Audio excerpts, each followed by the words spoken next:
Hello everyone, and thank you very much for joining us today. My name's Deborah Garlick from Henpicked and Henpicked Menopause in the Workplace, and I'm absolutely honoured and delighted, back by popular demand, is Jackie Lynch with us today. And I'm particularly pleased because, possibly like many of us, I had a very nice Easter which had a lot of Easter eggs and a lot of chocolates, and it doesn't matter which festive season it is, I always seem to overindulge, and then it's tricky for me to get back into good habits. So welcome, Jackie. And Jackie runs our masterclasses for Henpicked Menopause in the Workplace, so we hang on her every word. So thank you very much for joining us, Jackie. Oh, well, thanks for having me. The subject of today is, of course, menopause, weight gain and diet. And I think I'm going to start you on a question that is often at the top of our minds. Is it actually a given that I will gain weight during menopause? Well, that's a great question. The answer is no, it's not a given, but it's not unusual. It's quite common, and there are a number of different reasons for that. We often blame the poor old menopause for making us gain weight, but there can be a few factors that come to play. First of all, yes, there might be a hormonal reason because the body has a backup plan, and as our ovaries stop producing estrogen, our adrenal glands are programmed to take over to produce a weak form of estrogen post-menopause. Trouble is they also produce our stress hormones. And if there's too much stress going on, then they won't be able to do that because they're going to prioritize the production of stress hormones, because essentially that's a life-saving response potentially. So if the body's backup plan, the plan B, if you like, can't come into play and give you the estrogen you need, the body's going to move on to plan C. And plan C is to encourage the body to store food as fat cells rather than processing it as the energy we need, because our fat cells, particularly around the middle where it has its own hormonal profile, are where estrogen is stored in many cases around the body. So it's the body's way of trying to sort of hang on to a bit of estrogen. So first things first, it can be that sort of disruption of stress causing problems there. And then of course there are more sort of indirect factors, because although diet's the key player when it comes to weight management, it's important to understand the role of exercise, particularly again in reducing those stress hormones so that the adrenal glands can get on and do their work. And many women lose body confidence at this time, might not want to go to the gym and put on the lycra, assuming that everyone else there is going to be sort of younger and slimmer than they are. So then that can become a bit of a self-fulfilling prophecy. Or you might start to struggle with pelvic floor issues and leak a little bit of wee when you run or do high impact exercise, and that might put you off. And so after a while, you stop exercising, you don't feel so good about yourself, you might turn to comfort eating, and so that vicious cycle can kick in. So I'd say, no, it's absolutely not a given, but it's not at all unusual. And there's a lot you can do about it. And I think one of the things we absolutely love about you is your practical advice. I followed your post-Christmas plan of 40 fruit and veg, I think it was. Yeah. And I have to say it absolutely works. So after this session, when we send on the notes from this session, we'll also include the 40 fruit and veg challenge too. Great. But I guess that vicious cycle, that downward spiral actually, of course, the gyms are open today for many of us. It doesn't just mean the gym, it just means keeping active, doesn't it? Walking, whatever that we choose to do. But a lot of it starts with what we eat. So I guess, Jackie, what I'm looking for from you today are some more strategies that I can add to my 40 fruit and veg challenge.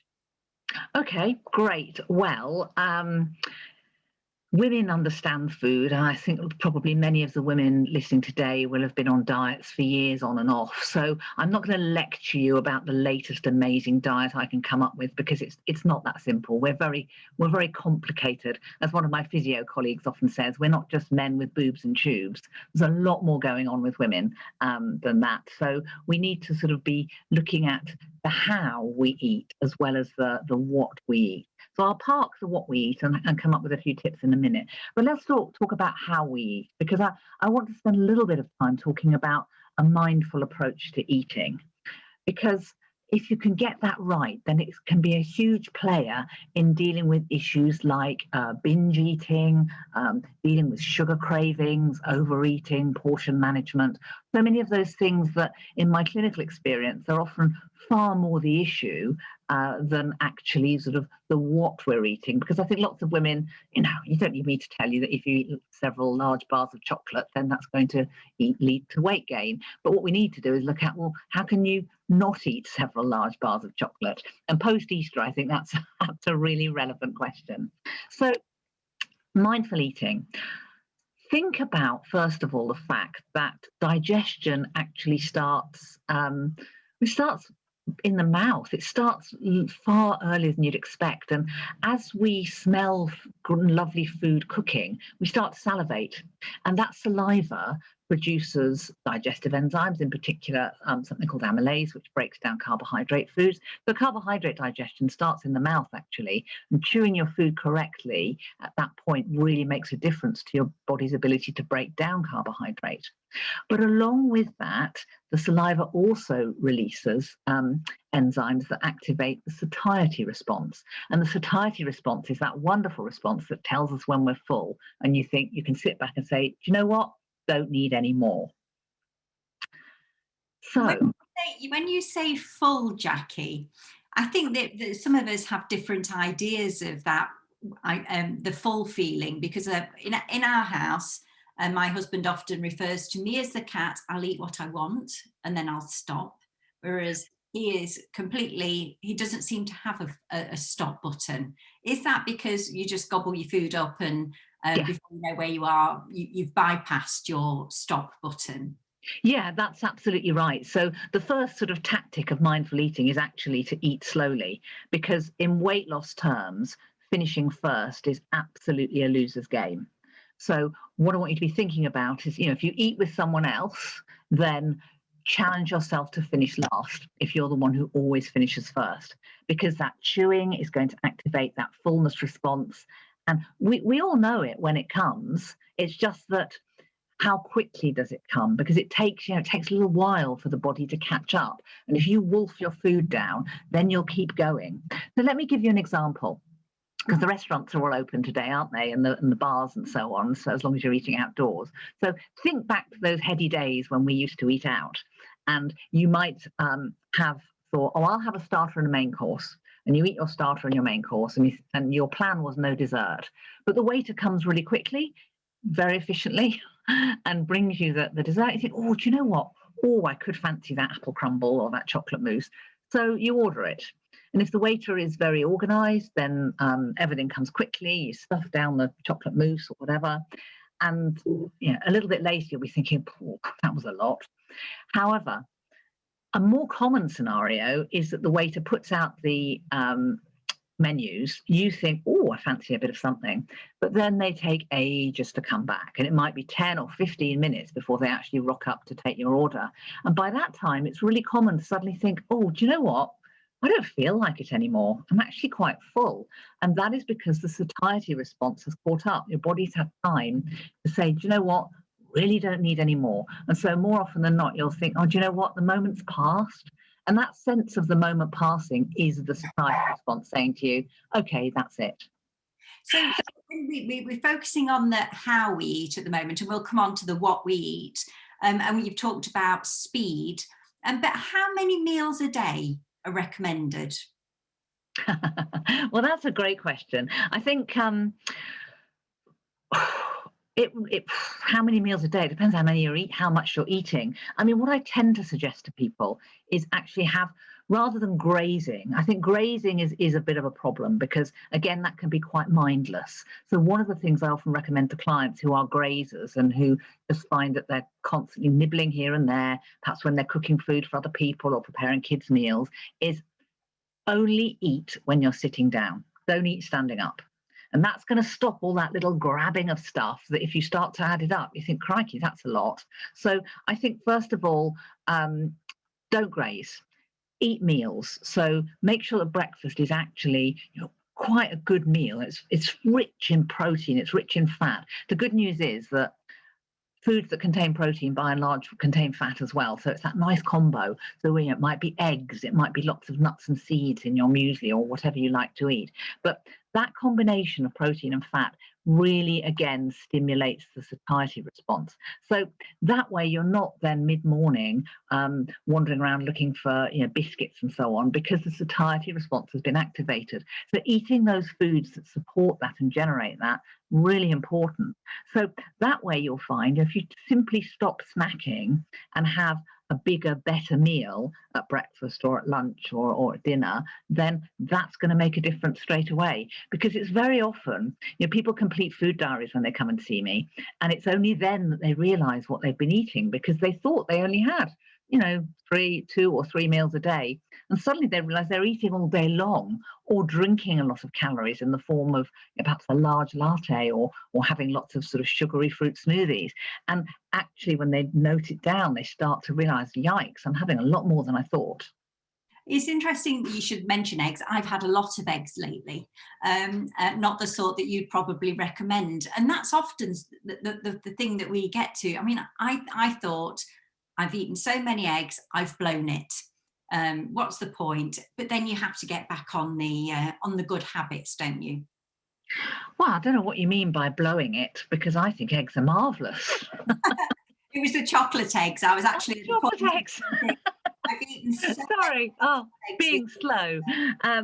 Yes, well, I mean, Easter is a bit of a tricky one, isn't it? Because even if you decide to limit yourself, I think everybody's been much more generous this year, and family members who don't normally do that have been bombarding me with Easter eggs. And I was thinking, I really didn't want all of these, and now they're in the house. Well, someone's got to eat them. So I think, first of all, just get them out of the way. It's going to happen. We know it's going to happen. And I like to be practical about these things. I mean, those of you who are listening who are marvellous at having a little bit of Easter egg and putting it away and walking off, well done you. I bet there aren't very many of you on this call doing that, simply because the people who can do that generally are the people who are much better at activating the satiety response and therefore managing weight more easily. But for those of us who, if there's chocolate in the house, you've got to have it. My advice is just get it out of the way, just get rid of it, and let's go back to the good old habits and start to think again about those meals. Because if we focus on mindful eating again, what I really want you to be thinking of is creating a meal as an event.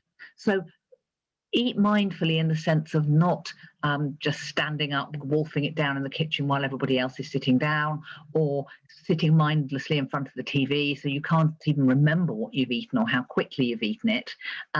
Start to think about making the table up, thinking about making yourself a really nice balanced meal and sitting down and enjoying it. And if you eat on your own, so you can't do that challenge of finishing last, then try this.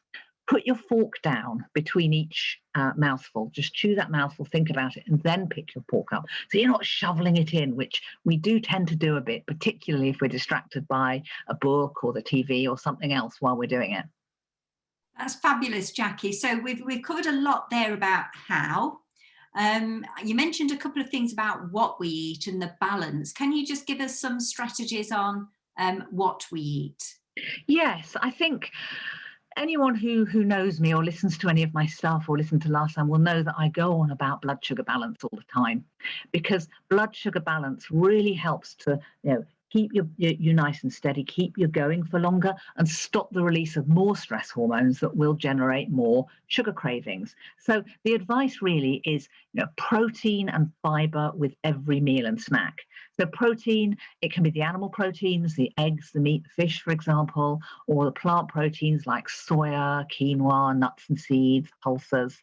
The thing is that although there is a bit of a trend right now to go towards plant-based proteins, it is worth me just flagging up that some people do respond better to animal protein. It's generally more easily absorbed by the body, but some people respond particularly well to it in the sense of it makes you feel fuller. So if that's you, if you're finding that your Burka muesli doesn't really cut it, even though you add tons of flaxseed and nuts and what have you, then you might want to start thinking about, okay, well, let's try some eggs, not the chocolate eggs this time.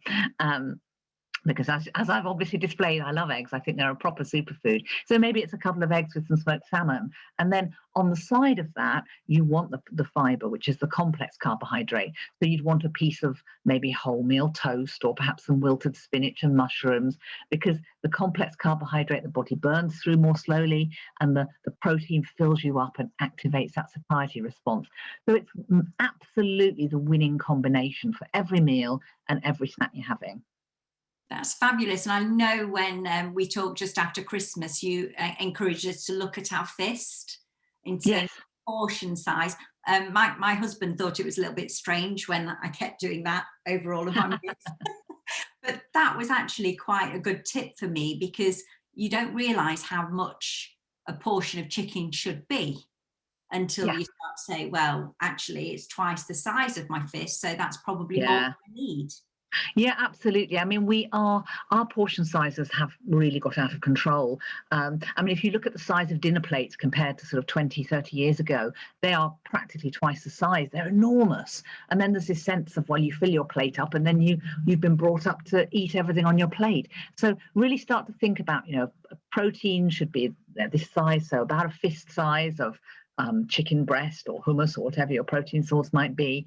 And then the same for the starchy carbohydrate. It really shouldn't be bigger than that. And then 2 more portions of vegetables can make a big difference, because we do get carried away. There's actually an interesting study that came out a few years ago that said that our plate sizes, actually the physical plate, the China plate, has actually, I think, increased by something like 60% since the 1950s. And we are just, most of us, eating a lot more. So we should really review the size of our plates as well. Yes, or just be careful what you put on there, because the sense is, my mum bought me a whole dinner set years ago in the early 90s, and I was looking at that the other day when I was having a bit of a clear out, and I couldn't believe that the dinner plates looked like tea plates. They looked so small. And it just made me realize, in sort of 20, well, actually, that's 30 years, isn't it? Things have changed a lot. So start to think about what you're putting on the plate, or indeed have smaller plates. Same goes for alcohol, by the way. We've got this big trend of gorgeous globular big glasses. You put a normal amount of wine in there, and it only looks like that. You think, oh, I'll slosh a bit more in, because it needs to look meaningful in the glass, and then you end up drinking more than you need. So I think really thinking about our portions all round is really important.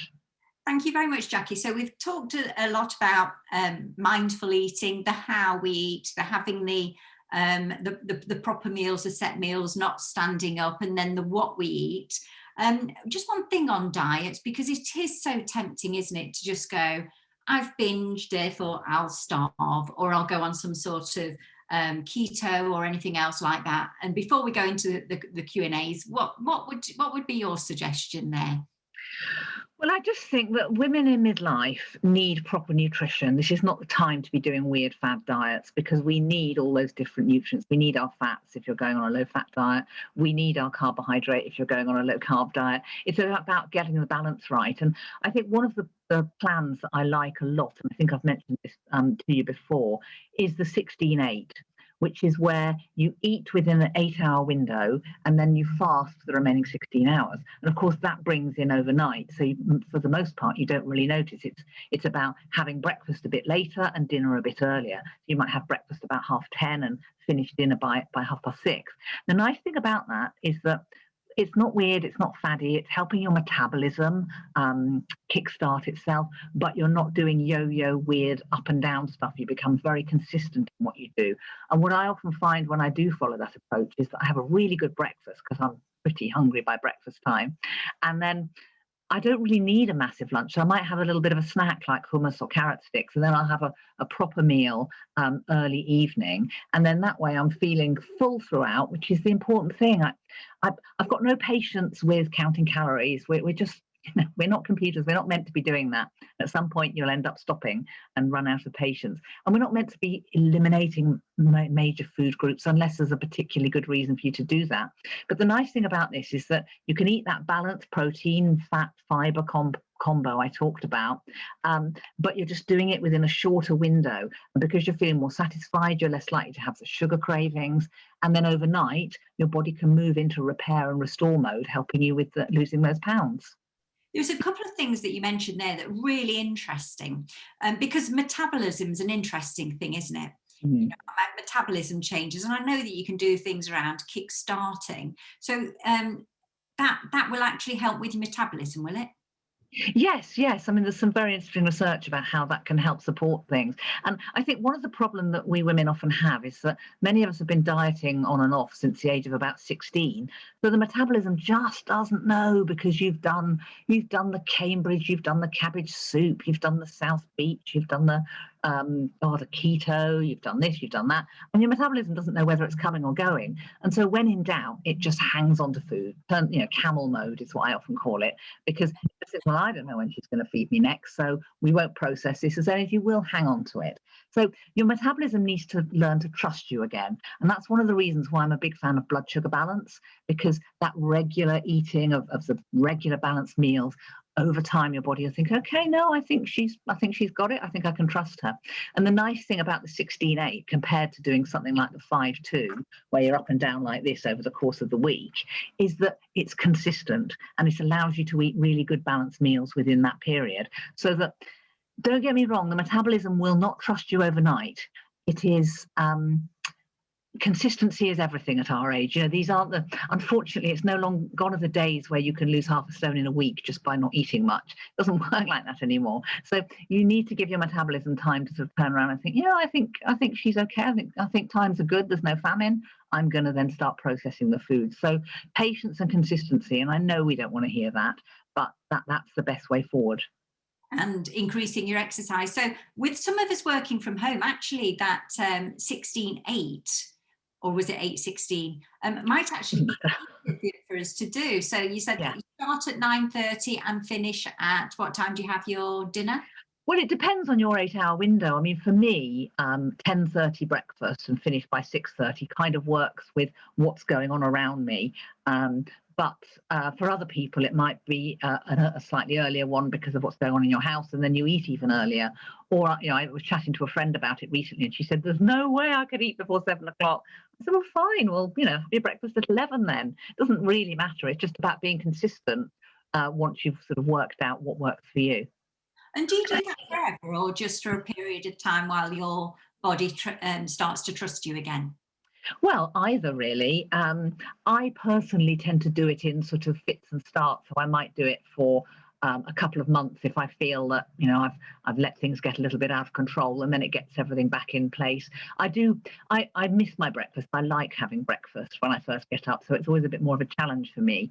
But other people find that actually they operate really well on it, they feel great, and they just carry on doing it. So it's very much horses for courses and what you feel good on. But the most important thing is to be aware of that, because some people can't miss breakfast. If you're borderline diabetic and you've got blood sugar issues, or simply you're more glycemically sensitive, which means your blood sugar goes up and down a bit more, you might find that waiting till 10:30, 11, you're feeling dizzy, you can't exercise. And if that's the case, the 16-8 is not for you. And just a simple blood sugar balancing diet, focusing on their breakfast, lunch and dinner will work just as well. And you just operate in a way that suits you. That's fabulous. And I'll just ask my colleague, Sally, or our colleague, Sally, because I've seen there's been so many questions coming in, Sally. What's the key themes that are coming through? Absolutely. So one just relating to metabolism, someone's talking about whether there's a recommendation to have your main meal at lunchtime to allow time for digestion and lighter bites in the evening, or is there any particular preferences around the size of meals at times of day? Yeah, that's a really good question. I mean, I often encourage people to have their starchy carbohydrate at lunchtime rather than the evening meal. So things like rice, potato, pasta, etc. Because by and large, most of us are more sedentary in the evening. We'll sort of eat, put our feet up, watch TV and go to bed. So you'd probably benefit from having the starch earlier in the day, and then maybe just having your carbohydrate in the form of vegetables in the evening. So that can be a good shout. But it will depend very much on you and your level of physical activity. For example, if you've got a very physically active job like a nurse where you're on your feet all the time and really using up a lot of energy shifting patients around, Or alternatively, perhaps you are training quite at an elite level. I don't just mean an hour of exercise a day, but if you're training for perhaps a club level or elite level, triathlons or marathons and so on, you might find that you need that carbohydrate at both meals. So it's important to be sensible about what's right for you, but it's often a good shout to have the larger meals earlier in the day, particularly if you're someone who struggles with issues around bloating or discomfort at night. Brilliant. That relates to, we've had a few questions around carbs, which covers a lot of that as well. One question was around suggestions for getting enough protein when you're on a vegan diet. Yes, well, it's harder. You have to work harder because it's not just a matter of protein, it's a matter of what's called complete protein. Now, animal proteins, all animal proteins are complete proteins, which means that they contain all the essential amino acids in one easy package. And then the body takes those and puts them together and creates the other ones we need. Now, there are a few complete proteins in plant form. Soya is a good one, and so is quinoa, for example. Hemp as well, although that's a bit more hardcore and quite strong tasting. And then the others, the sort of the pulses, the different beans, the lentils, the nuts and seeds, they contain some but not all. So you have to work harder at rotating those. Don't just only have kidney beans if you're a big fan of beans. Think about borlotti, cannellini, black beans, broad beans, so you're getting that variety. So it's about working harder. But what I'd encourage vegans to do is to try and make sure that they have at least one complete protein in their diet every day, just so that they've got a bit of a catch-all in case the rotation isn't working as effectively as it might. Brilliant, fantastic. And someone's talked about that their digestive system has really slowed down since menopause, and it affects that feeling of bloating that you were talking about, feeling uncomfortable. Any foods that can kind of encourage the digestive system to move a bit faster or to remove that bloated feeling?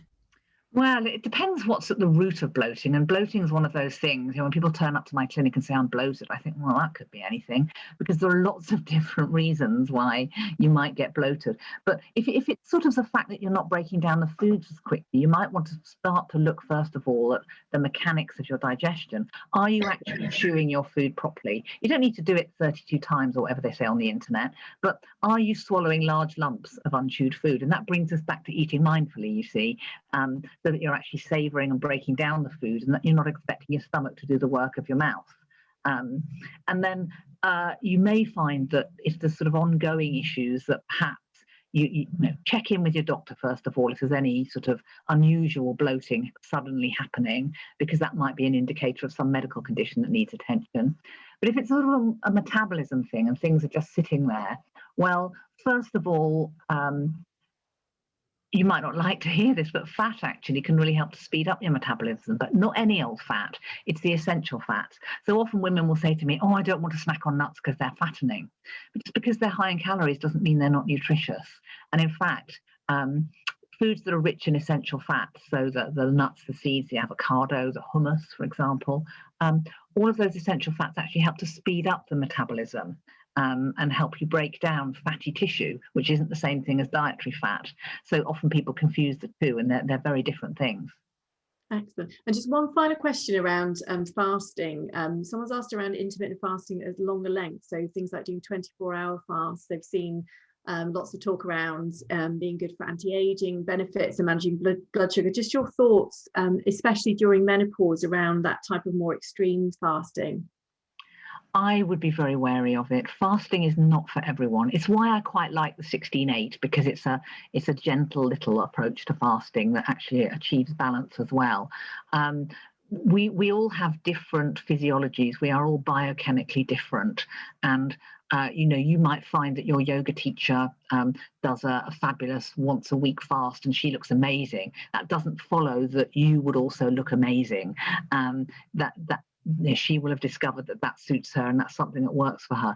Fasting can be really hard on the body, and anyone who is dealing with a lot of stress, whether it's chronic stress or severe acute stress, really should steer clear of that level of fasting, because although, yes, there is some really interesting research about the anti-aging impact of fasting, or even just a calorie restricted diet and eating less, actually, which we've touched on already, can make a difference. But I'm just really wary of women who are going through this major transition, which is a huge physiological stress on top of whatever else is going on, to start just not eating. It's not always the smart move.